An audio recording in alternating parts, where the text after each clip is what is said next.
unfortunately, when I look at what's going on with mainstream voices and what they're saying and what policymakers are saying and doing, I don't have a lot of hope. But I also hope that I'm wrong, because I do see people speaking out in other realms on the internet who are looking for all those changes and who are trying to, I mean, most of us have no voice in society. You know, we're sort of, you know, screaming into the wilderness, but some of us are connecting. You and I have connected, and you know, I'm sure both of you and I are connecting with other people who are knowing that we need to change and who are doing whatever they can, which often is not that much, unfortunately, because we're not the people in power. But yeah. There's something from communication literature called the spiral of silence. And it's a theory that, and it comes from Nazi Germany, that, you know, people are afraid to say something about certain issues, like the Nazis, speak out against the Nazis, that's where this comes from. And because no one speaks out, then everybody else thinks no one feels the way they do. And so a kind of idea, say that what's going on with Hitler was wrong, is not spoken, and therefore all the people who may be a majority that believe what's going on is wrong never speak up, because no one else is speaking up. No one's taking the initiative to speak up and say this is wrong. So there's a spiral of silence around what is going on.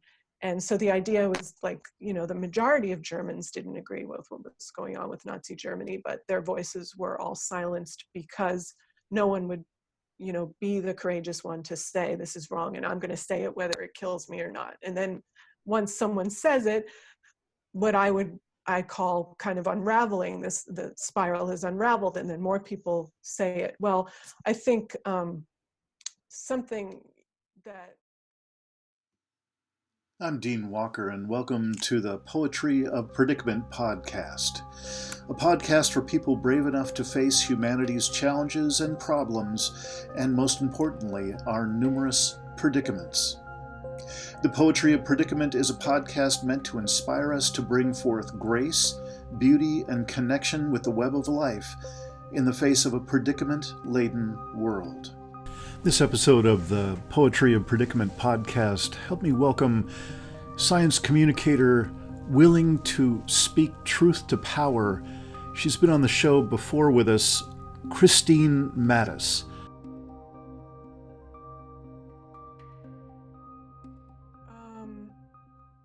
You know, I've been thinking a lot about the coronavirus and the pandemic, and the lens through which all of our media coverage is going, and the assumptions that go with that lens, the framing from the media, and how we go forward with that framing, and what is not being said, what assumptions are not clear, and what, you know, the way things are talked about.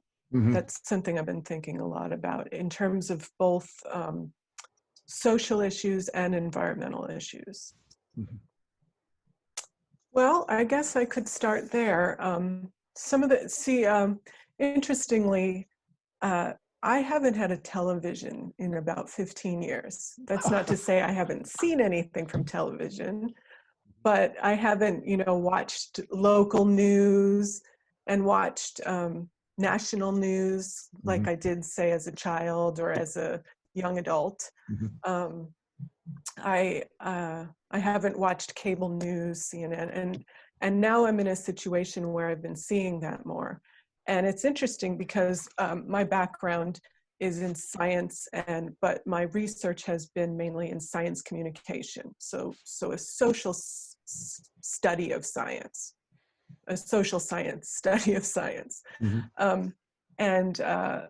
And looking at what I'm seeing on cable news, let's say, or even on the national news and even the local news, compared to what I see when I seek out my own information about science or health. Well, of course, I get information through sort of like academic channels and scientists and listservs, but regardless, I really see the lens through which this pandemic is put through, and our scientific information and our health information. And it's all surrounded by social assumptions and political assumptions and ideologies and a shared cultural value that, well, it may not even be a shared cultural value. It's a cultural value that is, I think, more imposed on us by the powers that be and by elite sources. So for example, this is something that I heard the other day. You know, people are suffering greatly now, not only from this virus, where especially in the New York area, it's tremendously hitting them in terrible ways. But of course, people are suffering from unemployment and from the lack of access to food, and they're wondering if they're going to have shelter. You know, the times are so uncertain. People are really at a point where they may be homeless, they may be impoverished. And we already had tremendous amounts of homelessness and impoverishment going into this. And so we see these lines at food banks. I don't know if you've seen in the media these lines going miles and miles of people going to these food distribution centers. On the news, someone asked one of the people who got food, who had been in some job, I don't know exactly what he was doing, but he and his wife don't have enough to pay all their bills. They're able to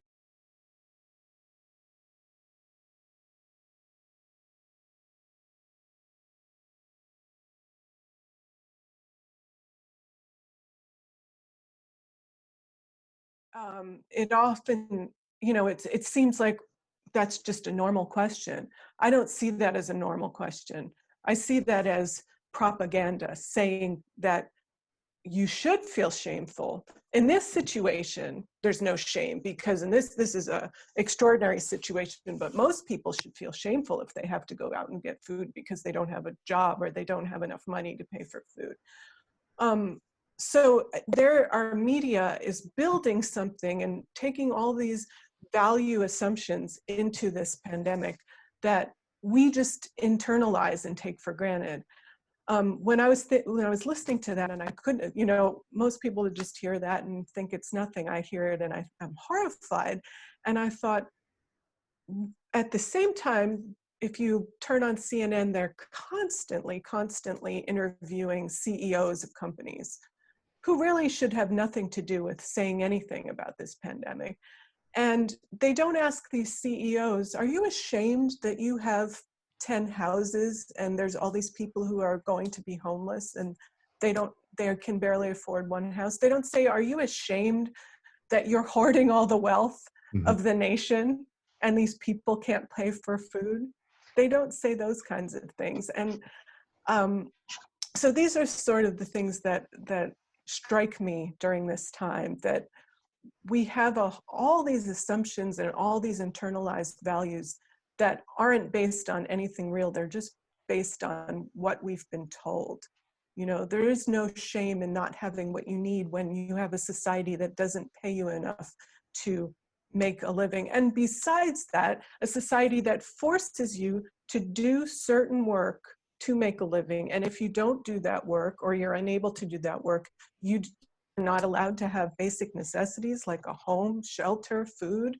I mean, that's an insane society. That's not a society. And these are basic assumptions that everyone carries around and that get pronounced in this time. And it's actually a time when we should be questioning these assumptions as we see everybody suffering so much. Yeah. Well, that's one of the reasons why I am just so excited to be speaking with you today, because in the Science Communicator world that I get to interact with from time to time, you are far and away the most bold and real of any of the science communicators I get to speak with. You know, you're the only one bringing up the issues that you bring up. Thank you. And particularly across the board, not just in what you directly are involved with in your field. You have very real and in my judgment, very sober perspective on these core issues.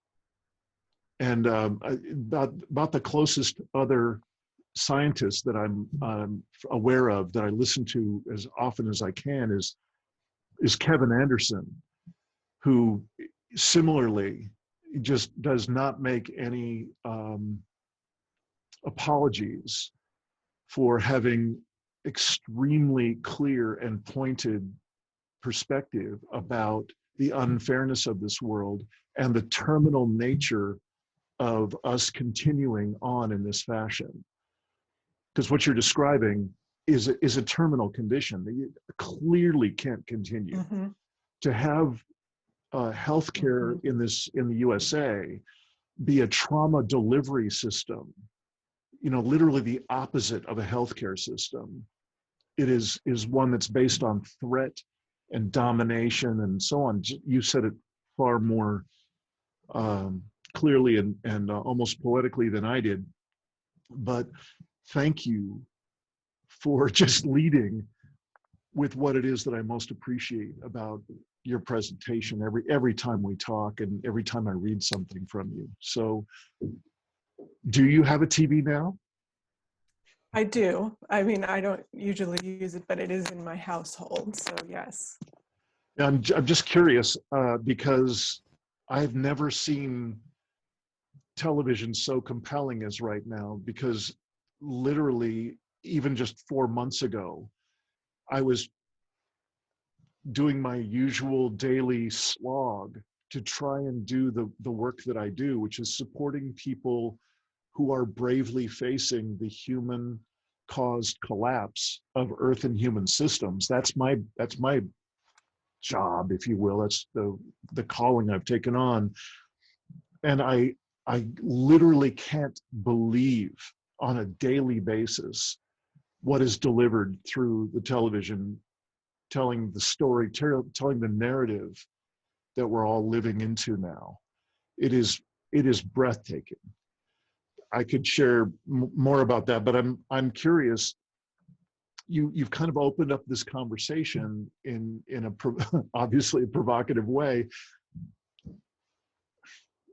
What else? What else is the current thread for your attention in these days? I guess to continue along that thread of what I'm seeing versus what we could be talking about in our mass media, I think it was just sometime last week that I finally heard someone in the major mass media talking about the origins of the virus and how that, I mean, and they only said it tangentially, was related to the environment. And at its core, one of the reasons I ended up going where I did with my education and what ended up being an interdisciplinary doctoral degree, I started out in health. I was interested in health. And in my undergraduate years, which were many years ago, I realized that at the core of health was our environment. I got interested in how nutrition affects health, and then I got interested into how environmental factors, especially the man-made factors, are new factors of the last, say, 100, 200 years. Industrial factors have affected our health. And to me, our natural resources and our environment are basically our health. When it comes, I mean, at the beginning of human civilizations, we had infectious diseases like we're seeing now, and that was the main thing that was driving our deleterious health outcomes. But then it came, I mean, heart disease, cancer, these have far surpassed infectious diseases at this point, which is why this kind of thing is so weird, because we thought we had medicine and infrastructures in place to deal with this kind of infectious disease, and it turns out we don't. But but the things that usually kill us are basically all of our own creation too. And this infectious disease is also of our own creation. The things that are happening now with these pandemics, and epidemiologists know this, and there's people in ecological realms and people like me who've studied the environment in interdisciplinary kinds of ways. We knew that a pandemic was coming, and it comes from our use of natural resources, our exploitation, our overdevelopment, our chopping down trees and developing in places we had never been before, and encountering wild animals that we never encountered before. And evolutionarily, our immune systems are not ready for these novel viruses that exist in other beings that might jump to us. And so when we encroach upon all these territories for development, for resource extraction, this is going to happen. And beyond that, it's going to happen. The big fear now is that once the permaculture unfreezes because of climate change, old viruses and old pathogens from ancient times are going to come out, to which, you know, our current Homo sapien body is not ready. Right. And we are not evolutionarily, you know, we're not ready to fight off because we've never encountered it before. Yeah, I think you're mentioning about the so this was permafrost thawing. Mm-hmm. Yeah. Did I say permaculture? I Yeah. might have said permaculture. Yeah. I'm sorry. Yeah, permafrost. Yeah. You know, I just yeah. to just finish out that thread that you started. I would also just like to add the piece of our global culture that seems to amplify, just ridiculously amplify all the pieces you just spelled out for us, is this constant worldwide travel that clearly we had to stop in order to bring this thing into some sort of control. But it's one of the cornerstones of who we think we are. We are a global culture, especially in the privileged cultures. We're right. The kind of people who get to fly around and don't think twice about going to the other side of the planet for a holiday and business travel and so on. So we have this multiple layers of aggravating conditions that we, as you said, we've created. And then we wonder, gee, I wonder why we have this pesky problem that spreads so quickly when we've got the overshoot in consumption, we've got the decimation of habitat around the world, all the pieces you just laid out for us. And then we spread ourselves around an infinite number of times on an average day.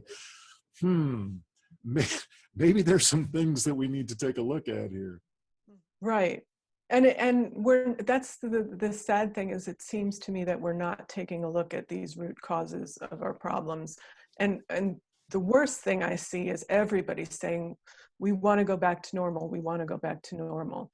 And part of that is because people are suffering so much economically, but they were suffering before. And that's not to say that we don't need to do something, but to say going back to normal is what we need to do. No, maybe we need to, I hear so many calls now, and it's about time for a universal basic income.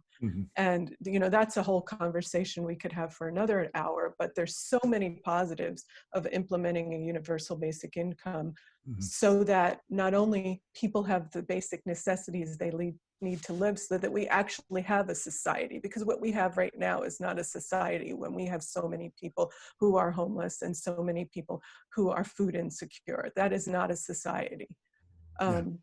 But the other thing is, a universal basic income would enable people to not have to do work that is unnecessary. Much of our work, as we see now, because we see who is and who isn't really necessary, and a lot of the work that people do is unnecessary, but not only unnecessary, like you said, they're flying all over the world in business communities to do all sorts of things. And I would put it in the realm. I would urge people, if they haven't seen it, to look at Bill Hicks and his talk about advertising and marketing, because that's one of the realms or fields that I think is highly unnecessary and doesn't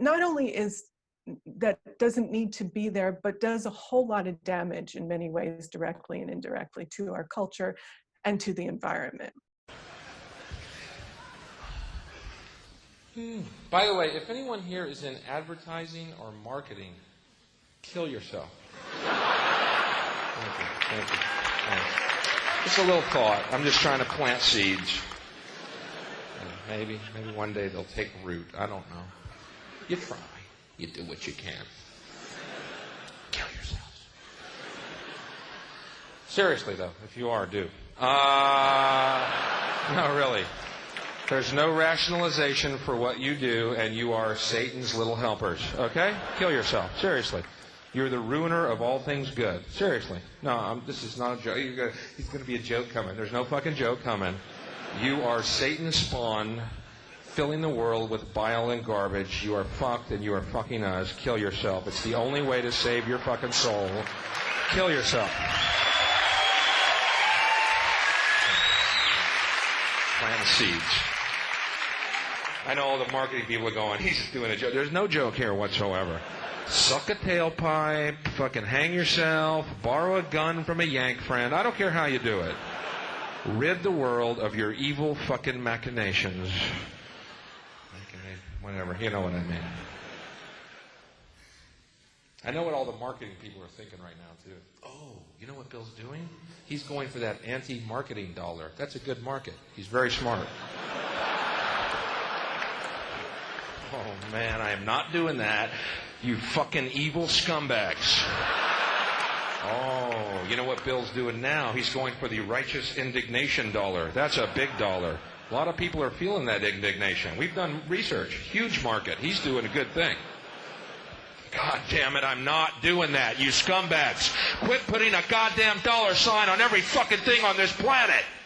Ooh, the anger dollar. Huge. Huge in times of recession. Giant market. Bill's very bright to do that.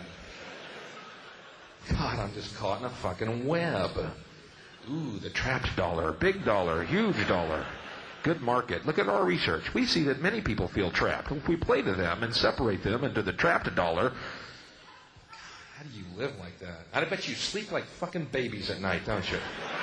What'd you do tonight, honey? Oh, we made arsenic childhood food now. Good night. Yeah, we just said, is your baby really too loud? Yeah, the mums will love it. Yeah. Sleep like fucking children, don't you? This is your world, isn't it? So if we could have people have a universal basic income, people wouldn't have to do unnecessary and potentially harmful work that is harmful to other people, exploitive of other people, and exploitive of the environment and natural resources. Because, I mean, it's clear now, the IPCC says so. When you have an international group of scientists who are saying we need to make radical changes to save our species on the planet, and you know how conservative scientists tend to be about these things, then you know we are in terrible, terrible peril, and we do need some radical changes like that. Yeah. Wow, I just so appreciate speaking with you. One just slight variant in what... I really appreciate it too. One slight variant in the conversation you were just having there. It's been so fascinating to see our shadow-driven world in the USA in particular. It's all over the world. It's Brazil, it's Russia, it's Italy, it's they're the proto-fascist and fascist features of government around the world are terrifying at this point for me. But one thing fascinating about that has been in the USA, the conversation for going on years now about immigration and getting these terrible foreigners out and kicking them out and putting them in cages and so on, separating families. And then along comes this pandemic. And lo and behold, it turns out that we really, really need these unpaid or slave wage paid undocumented workers to pick our vegetables and fruit, to process our pork and chicken and so on. We need these people, and gosh, it seems like it might be a good idea to somehow have health care available to these slave-waged people that we love having in the background behind the curtain. It's such a fascinating opportunity to really take a look. Again, I tend to agree with you. We aren't taking a look, but there's no shortage of irony to have Mike Pence, just in the past couple of days, speak about reassuringly, warmly and reassuringly to those people that are working so hard to produce our food, in those packing plants in the Midwest that are now the most hot of the hot spots of the infection of coronavirus in the USA, where the governor, for instance, is refusing to have a stay-at-home order. It's this extraordinary and deeply ironic, cynical, toxic soup of ourselves, where we couldn't possibly consider these people humans until such time as we really need their slave wage ass to be getting back to work so we can have our pork and our corporations won't suffer. So thank you for sitting through that. I'm sorry that turned into a kind of a toxic rant, and I apologize for that, but I was just so sparked by what you were pointing to. Thank you for your patience in sitting through that. No, and I'm curious if you're inclined to, I think that's so important, in any particular next direction. Well, I just wanted to comment on that. I missed the ending of what you said, but our farm workers are among the lowest paid and most essential workers out there. If I read correctly, the administration was trying to lower their wages, which are not even, they don't even adhere to the minimum wage standards already. These are the people who feed us. Again, we are actually looking at the issues of basic necessities nowadays because of this pandemic. And these are, who could be more essential than the people who feed us? It's unconscionable how we've always treated them. And I want to tell another story because sociologists have done many studies to show that generally the people who have the least are the most generous, and then the people who have the most, it's sort of a vicious circle that their generosity grows less and less, and that they believe more and more about their own position in life and how much they deserve it and how much they deserve and how much better they are than other people. When I was in graduate school in Wisconsin, I was there for that uprising. I don't know if you remember the union uprising there. And it was, to a large extent, our graduate union that started it. And all these unions joined us, and people from all over the country came for a lot of our protests. And the group that touched me so much was the Immokalee workers in, I think it's central or southwest Florida. These people who work so hard, most of them immigrants. In fact, I think all of them are immigrants. They to a large extent, grow and harvest all of the tomatoes we see, other than, say, local ones, but all the tomatoes for all the big industries. And they live in unconscionable kinds of conditions. They make no money, and here they come to Wisconsin to support our union uprising, for people like me and for others, public sector union workers who make more than they do. Mhm. It's just unbelievable how we treat people in this country. It's just extraordinary to me that those in power can do what they do and sleep at night, honestly. It's just unbelievable. Kristine, would you, I'm going to have to do some editing here, and I'll gladly put this at the beginning of our conversation. I did no official startup for this particular interview, and would you remind folks who might not have seen an earlier interview that between you and me, would you remind us just what is your field in the science that you do, and what has been your history in terms of the kind of communication that you've been generating that obviously got my attention? What got you into science, and what got you into this particular level of boldness and breadth of communication that you are becoming famous for? I don't know if I'm so famous at all, but well, in my circles anyway. Let's see. I started out in biology, and I was interested in health, and I was thinking about going into health and medicine. And as I mentioned, I started realizing that our health. I sort of looked at health prevention and was interested in the root causes of our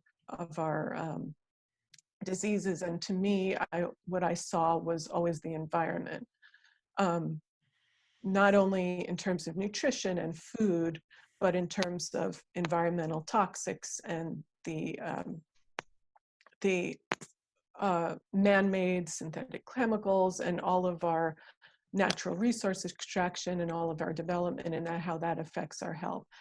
So I moved into that realm, just long story short, and did graduate studies in an interdisciplinary, social and scientific. Both my master's and my doctoral programs were highly interdisciplinary, where I did a lot of studies of say environmental sociology, environmental toxicology. I studied a lot of climate change as well, but highly interdisciplinary. And my big focus then was on policy and on scientific communication. And that's kind of where I've gotten today. And I'm not a tenured professor, and that's probably one of the reasons. And it's very difficult to say the things I do, I think, and work at an institution. And it's one of the reasons I am able to say the things I am. But at the same time, it's one of the reasons that I can't work at an institution, or that I feel like I may not be welcome. But I also got into, I had a big gap between my undergraduate and graduate time. And I got back into this field and working on the environment in an interdisciplinary realm, because I think it's important at this time that we see how all things are connected, and health and our natural resource extraction and economics and capitalism. It's all created what we are experiencing in our lives today.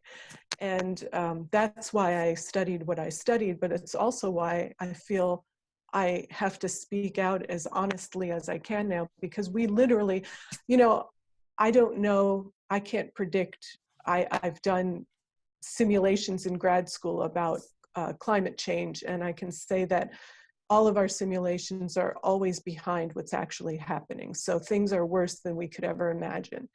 And always the worst case scenario, we are beyond the worst case scenarios in terms of climate change. And so I can't predict what will happen to our species in the future. Some scientists are saying we're going to be gone by 2030. Some of the I don't want to call them alarmists because they could be right, but some of the less conservative scientists. Most other scientists are looking at human species really suffering through 2100 or so, but now they're bringing that back down to all these collapses of species diversity and of our oceans will happen around 2050. Well, I don't know if this is going to be a slow collapse for the human species. I don't know if it's going to be a quick one, because as we have learned with ecosystem studies, sometimes where ecosystems are humming along with all of these stressors and then suddenly collapse quickly. But what's clear is that we are on a horrible trajectory. We are doing nothing about it globally. And I don't think this is the time to worry about our careers. I just don't even understand sometimes when I'm seeing jobs announced, and when I see people talking about going into various fields and talking about how they're going to change in 10, 20, 30, 50 years. And I think, I don't know if those fields are going to exist. I really don't think you can look at your field and think that we're going to continue, creating computers and making more up-to-date smartphones and going beyond that in technology. I just don't understand how people are not seeing what's really happening scientifically to the Earth and to all the species on the Earth. And so that's why I feel like, with whatever knowledge I have and what I've learned, I want to speak as truthfully as I can. Yeah. Yeah, beautifully said. I was particularly sparked in what you were just saying to share about a part of this body of work that I'm putting together. I have a few other folks that are helping out, producing various pieces. One of them is called Take My Hand, Conscious Parenting in a Time of Stolen Dreams. And why I was sparked by what you were just sharing is that my experience is that first, to be a parent in these times puts one in, seems like, one of two camps. The more awkward and difficult camp is one in which, like you were describing, really seeing that we are in collapse now and we have more coming. And it's all pretty much of our own causation. And that's a hell of a difficult framing for anyone, but especially for a parent. Like, how are you supposed to raise a child and inspire a child and want for them more than we had, and so on, all the usual parental framing? Or there's the other camp, which is fairly self-evident, which is, it's all business as usual. Yeah, we'll just have to vote in a different politics next time, or I'm sure with a Green New Deal, everything will be okay, or, if I just recycle enough, or, whatever it is, the usual kind of cognitive dissonance meets, head exploding. And so I'm particularly noticing, when I get to interact with collapse-aware parents who sound an awful lot like what you were just describing, there's that kind of tendency to start a sentence strong and then to have it kind of drift off as they realize, I may not have the usual conversation with my child about college. There's literally no language for that thread of conversation.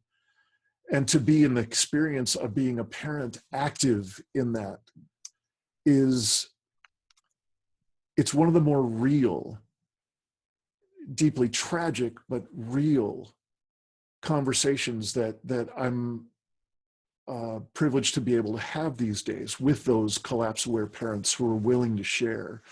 So I really appreciate your kind of laying it out from your perspective it's the same territory, but there's this unique kind of combination of elements that you're seeing and how you frame it, no less tragic, but there's something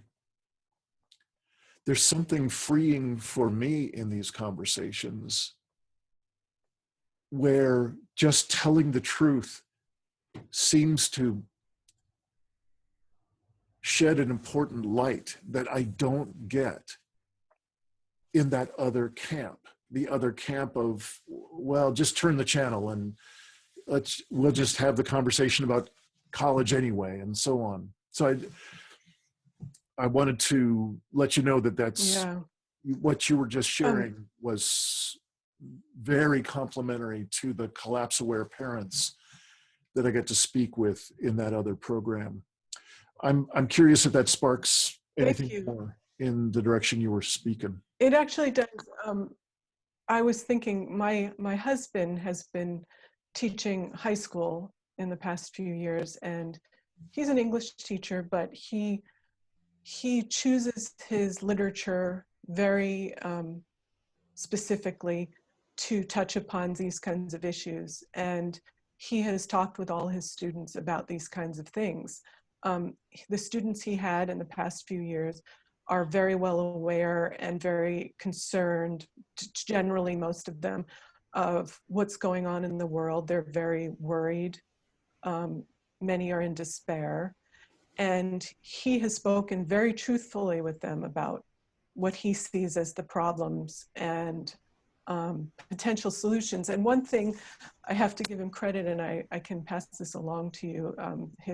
He gave a commencement speech a couple of years ago to his students, and it was published online. And he spoke to them about, first of all, the need to be a more egalitarian and empathetic and social society where we are looking out for each other rather than looking out for number one. And that's pretty clear that this is one of our problems. But the other thing he talked about was, as kids are getting ready to go on with their adult lives and go on to college, we can all be thinking about what skills we have, what field we want to go into, and making that field more sustainable somehow. Or changing the field altogether. If it's not a sustainable field, then maybe it doesn't need to exist. Maybe you need to think of something else. But in every aspect of our lives, in every field, if we want to get through this, if we don't want a total species collapse, we have to think about sustainability. And there are different ways of doing everything we do. And that was the crux of his commencement speech, that, it's not completely hopeless. You don't just give up your life, but you have to think of it very differently than, say, those of us who are graduating in the 60s or 70s or 80s or even 90s. I would say by the 90s, we should have been more conscious about this and thinking about the same thing. But at this point, and this is why I think also we have children out there, and we're giving all this credit to all these children, and that's terrific that we have all these conscious children. But at the same time, one of the reasons that that's happening is because it's so in their face now. This is all very real, what's happening with our environment. And so there were people speaking about it for decades and decades, and other people weren't listening to those of us, and all of those for past, say, 50 years or more even. I read, I'm going off on a tangent, but I reread Upton Sinclair's The Jungle, and he even talked about environmental sustainability and issues, and that was over 100 years ago. So there's been people speaking about it forever, but now it's in our face, there's nothing we can do. And so we have children's voices coming out, and they are in despair, and they're worried because we can't unsee it now. And but there are ways forward. We just have to think about reorganizing our lives in very different ways. And again, it's hard to imagine radical changes, but it was hard to imagine that we'd all be inside our homes and that we'd be at 20% unemployment or more, and that all of these people who we've forgotten about, all the homeless, all the impoverished, that so many of us would be joining them. So there's so much that's hard to imagine, but there's so much that can change, and the potential is there to do changes. Will it save us? I don't know, but all we can do is try. And I think, and just along those lines, you mentioned something. I think we really do need to approach these environmental issues. Well, I don't even like to call them environmental issues, because all of these things connect: our public health, our environment, our economy. They're all part of one major issue. And I've started thinking that we should call it ecological dysfunction. I don't even think we should talk about climate change per se. I think we should just all out ecological dysfunction, and that kind of encompasses everything. But I think we need to stop looking for saviors. I really think we're always looking for, you know, the one person that we can vote in, either in Congress or as a president, or even saviors in the media and celebrities who are going to flip a switch and give us all the solution to this. No, it's going to be a collective reorganization by all of us, and there's not going to be one person. There's not going to be one Green New Deal. In fact, the Green New Deal has major problems that can make some things better but might exacerbate other things, and it's not going to save us. We all need to use all of our skills, all of our intelligence, all of our different expertise to work on things in all of our different fields. And beyond that, we have to think more about working with each other and making sure that we all have the right and the dignity to live a life with our basic needs met. And what I'm hearing right now, a lot of, at least in certain circles, is mutual aid. And I think we need to live a life where mutual aid is encompassed in everything. It's not just for a pandemic, it's for every day. Brilliantly said. I've got a little noise going on just outside my door here, so if it's getting quieter. So I'm just pausing for a moment, because you're definitely preaching to my choir over here. I'm so with you and so completely aligned. I've taken to calling this time and the work that I'm doing, it seems the best name I've got for this time is the pause, with a capital P.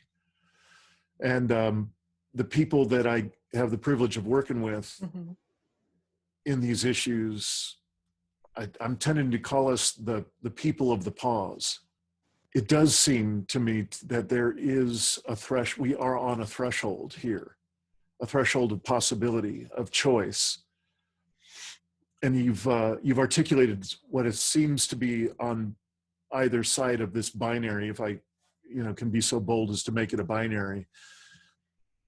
One is, of course, that we race back to the business as usual world, that we, as soon as we can, bring back some semblance of normalcy and plow ahead in the obviously ecocidal and omnicidal trajectory that has had us now call our era the sixth mass extinction.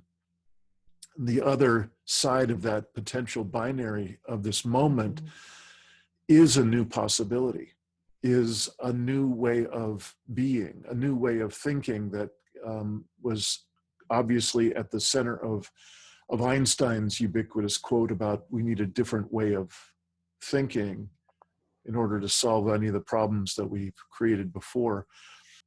I find myself in a tremendous amount of grief, really for a number of years now, but as I look at this threshold and I look at this pause and the kind of obvious examples of our shadow and are being confronted by our own shadow in the events of these times.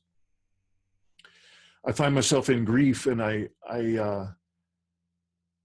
wish it was more of an experience of collective possibility, that there was more awakening going on than that which is causing this grief inside of me. I'm wondering, how is it showing up for you? You know, you've been laying out such a clear layout of the world as you've seen it up till now, and I'm curious, have you got a, I don't want to say prediction because none of us can, but does your gut point in any particular direction that we're headed here with these signs as you're seeing them? I agree with you. I mean, that we have this potential situation that can go either way. Right now, I have to say I'm not very hopeful. I mean, what I'm seeing is, you know, we have our government bailing out corporations that don't need bailouts. We have people suffering immensely, unbelievably. I mean, what could happen if we don't find ways to get resources and essentially money right now to people who cannot pay their rents, who cannot pay for food? It's just unbelievable what will come out after this. And so what I'm seeing right now isn't very hopeful, because what I hear from the governors is saying, you know, we're balancing your health with going back to normal. Well, we cannot go back to normal. I don't hear anybody saying that we can't go back to normal. And like I said, we're bailing out all these corporations who don't need bailouts. We should be giving all of our money from our federal government right to the hands of people. I'm not an economist, but I do read economics, and I know mainstream economists say this, that we should be giving money to people, not to corporations. We don't need to save the airline industry. We don't need to save the cruise ship industry. And I don't think we're learning that, you know, we don't want to fix our environmental problems because of the pandemic. But what we can see here is that, well, for people who don't think climate change is anthropogenic, I think we can see it now. We can see that when we stop flying around the world, when we stop consuming, when we stop mass production of unnecessary items, that the environment rebounds. Species are rebounding. I just read another article this morning of what's happening to other species because human beings aren't encroaching in their territory. We're not driving everywhere. We're not killing them with our cars or just with our exhausts of our cars. And so, yeah, I do think this is a time for potential change. Unfortunately, when I look at what's going on with mainstream voices and what they're saying and what policymakers are saying and doing, I don't have a lot of hope. But I also hope that I'm wrong, because I do see people speaking out in other realms on the internet who are looking for all those changes and who are trying to, I mean, most of us have no voice in society. You know, we're sort of, you know, screaming into the wilderness, but some of us are connecting. You and I have connected, and I'm sure both of you and I are connecting with other people who are knowing that we need to change and who are doing whatever they can, which often is not that much, unfortunately, because we're not the people in power. But Yeah. There's something from communication literature called the spiral of silence, and it's a theory that, and it comes from Nazi Germany, that, you know, people are afraid to say something about certain issues, like the Nazis, speak out against the Nazis, that's where this comes from. And because no one speaks out, then everybody else thinks no one feels the way they do. And so a kind of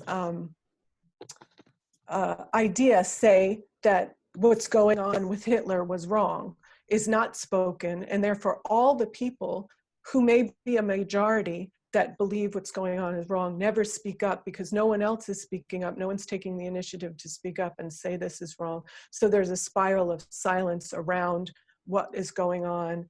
And so the idea was like, you know, the majority of Germans didn't agree with what was going on with Nazi Germany, but their voices were all silenced because no one would, you know, be the courageous one to say this is wrong and I'm going to say it whether it kills me or not. And then once someone says it, what I call kind of unraveling this, the spiral is unraveled, and then more people say it. Well, I think something that alternative media has enabled people to do is speak out and say things that aren't seen in regular media.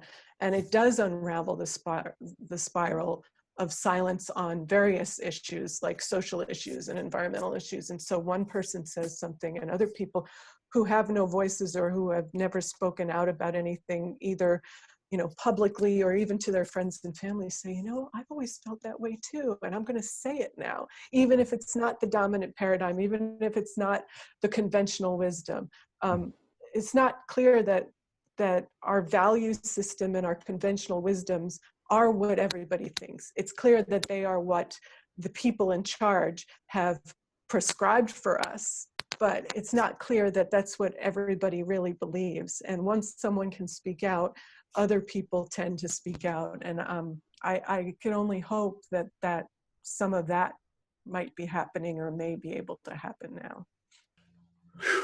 Yes, especially important in these days of the ever-tightening grip of the controlled narrative of our world, which is reinforced by the now ubiquitous gaslighting of nations, Yes. Just unimaginably huge scale for the manipulation, for the domination of and the control of our collective narrative.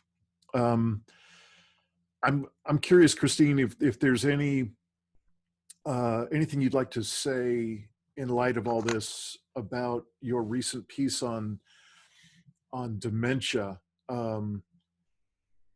I was particularly struck because your personal sharing, you did a little personal sharing in that piece, and I resonated with that because I've had plenty of personal experience in caregiving around the whole notion of dementia. But really your point in the piece was that this, it seemed to really imply a huge swath of this controlled narrative that we could have someone as really the only contender against our current ridiculously, cynically powerful president is someone who seems to be displaying fairly obviously signs and symptoms of oncoming dementia. Mm-hmm. It's hard for me to know where to start because both of the elements are so disconcerting that we could have someone being brought forth as here's the best we've got, as the alternative to this extraordinarily painful reality that we've all endured now for years. And the best we've got appears to be plagued by one of the most pernicious human conditions. God bless us all. If I can find a way to have some sort of human experience, if I were to ever be plagued by any kind of dementia, this is an important and difficult to convey the how deeply problematic it is for the family, for the individual, Yes. but to take it to the national scale. I think it was very, very brave of you to just broach the conversation. I'm wondering if in the few minutes that we have left, is there any part of that you'd like to just embellish for us? Because I'll be including links. In fact, I'll be gladly reading your piece and attaching it to this one so people will be able to make these connections and get the full text. I'm wondering if there's anything you'd like to bring up along that thread. I guess a few things, like you said, you know, for those of us who've experienced it or are experiencing it as family members or caregivers or all of the above, it's pretty clear that we see that Biden may possibly be suffering from early stages of dementia. And I'm not the first person to say this. It's being said everywhere. But when I first heard people saying this, it was kind of in jokey ways. And as because it hit so close to home to me, I was having trouble with the jokes because it is so serious. It encompasses so many of our issues. Now, first thing that you said is like, it's true. How could this Democratic Party have this person to put forth? He has so many other problems. There's the allegations of sexual assault, which I would say that I believe. I actually had worked in Congress years ago, and I saw the workings there, and I saw how people of power work. I've also tangentially done some temporary work in Hollywood, so I see how it works there, and I know how people of power get away with things and how it's thought of as almost nothing. It's thought of just how. So I believe that's probably true. There's also issues with just policies, and we can go into that in a whole different podcast, and there's too much to say about that. But the dementia aspect, it's really alarming that someone who may be experiencing this is being brought forth as our only option to counter a man who is literally a sociopath, who is now our president. And for those of us who have been touched by dementia, we know how difficult it is, how difficult the trajectory is. We know that, first of all, someone like this should not be in this position. Right. It's not only for him, for us, for everybody, but even for him. And it's really sort of depraved to be doing this. But second of all, it brings up all sorts of issues that we're going through with this pandemic of universal health care, because so many people who suffer from dementia are not able to afford caregiving. And so many of families, as you and I are both saying, we have this in our families and we've experienced it. It could completely destroy families financially. It can completely destroy families psychologically and emotionally, because it's such a difficult thing to deal with. And it's so stressful, and it's so hard on everyone involved, the caregivers, the people there. But beyond that, this is something that would take so much longer to talk about, but why is this happening? Why is it like 40% of people over the age of 75 are diagnosed with Alzheimer's? This is not normal. This is not inherited genetically. This is another product of our toxic industrial society. We don't know exactly what causes it. It's probably a myriad of factors, but we know this is at least partially anthropogenically induced, much like climate change, much like most of our problems right now. And then we have someone coming out who may have this issue, who it seems does have this issue. He's supposed to take care of us all. He's supposed to be our ruler. He's the one we're putting out there to counter this other man who's now, so many people want out of the White House. And he's also a person who will not even approach the solutions we need for all of us who are dealing with the same issue of dementia in our lives, for all of us who have to deal with healthcare related and financial issues related to dementia. The person who says he will not even entertain the notion of Medicare for all. It's really unbelievable. There's so many factors to it, but most unbelievable is that we have to pretend that we're not seeing this somehow so that we can get the other man out of office, and that we have had any other choice taken away from us, basically. Yeah. And it's just an extraordinary, like, 8-dimensional chess of gaslighting. I don't know where to start. And we are kind of heading toward the end of our envelope of time in this particular conversation. But Kristine Mattis, it's just, it was great before, in our first time that we got to talk, and that particular piece, I'm going to be excerpting certain pieces of that to remind people of our earlier conversation in this one to start it out.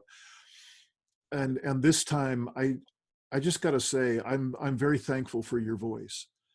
It really means a lot to me. I'm not just whistling Dixie when I say that I'm deeply disappointed in the vast majority of science communication since I've known that phrase, which is it's less than 10 years now that I've even known that phrase to speak about it. And there's just a rawness and a sobriety and a realness and a disclosure, personal disclosure element in what you share and how you share. And then you bring not only your personal life, but your expertise as well to speak about these issues that are so much more than the buzz phrases of climate change or even habitat loss. Each of these elements, they've almost gotten a flatness to them. They no longer hold really the conversation. The terms are becoming less and less useful. And so I so appreciate how you breathe life back into them by being willing to tell the truth where very few of your comrades seem to be willing to go.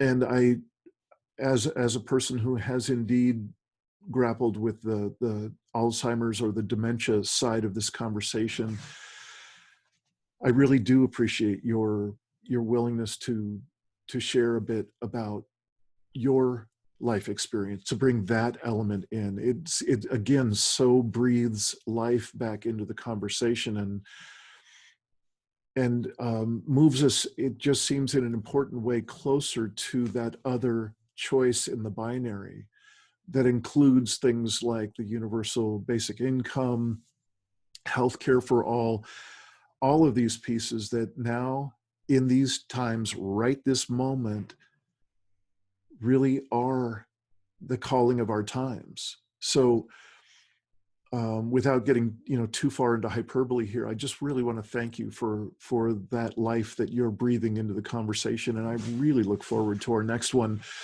Perhaps when we turn off the record button here, we can look at scheduling something, because these are important threads, and I'd be thrilled to do a series with you if that's something of interest. I think these are really important conversations. And I enjoy the conversations too. It's just so hard to sort of come to a point, because all of these issues we're talking about are so interconnected and take hours to make the connections, especially for people who haven't maybe looked at them before. But yeah, I do appreciate these conversations too. I wanted to mention one other thing about the dementia, because I've noticed another thing beyond not recognizing all the people who are sheltering in place and have it so hard, who don't have much space, who have 10 people living in a small apartment and can't really keep distance and are having such a hard time. And then they're also on top of that worried that they may get evicted from their apartment, all of these things. We do have so many people around this country who are caregivers to family members with dementia, family members or children with autism. And I've seen people there too that I've connected with online, who are having a lot of trouble that we're not even recognizing, because doing this sheltering in place, even with the best of circumstances where you have your basic needs met and you're not worried about your future, just dealing with that caregiving on top of this, and dealing with these people who we have to explain why you can't touch things, why you have to wash your hands, why you can't go out, why you no. It's very, very difficult. And I just want to mention that because that's something I think that we should recognize and applaud all these people, because it's something that I haven't heard anybody really talk about at all. Yeah. Whew. It's I could never have anticipated this level of conversation being the norm within my lifetime. I never would have guessed that you and I would be having this kind of conversation during my lifetime. I'm so pleased that we can, and that we are, and that it sounds like we will have more of these conversations. Kristine Mattis, thank you so much for all that you're doing in your work and in your writing. And I look forward to next time we're able to get together. Oh, me too. Thank you so much for all you're doing. I really appreciate it, and I love the conversation. Thanks for watching another episode of the Poetry of Predicament podcast, produced by Dean Walker and the Living Resilience Alliance, www.livingresilience.net. Music today from Michael Hedges, as always, and also Port Blue Into the Sea. Also available on our website, www.livingresilience.net, is a wide array of articles, online learning series, arranging group and individual resilience coaching, and sign up for our now weekly support gatherings online that we call Safe Circle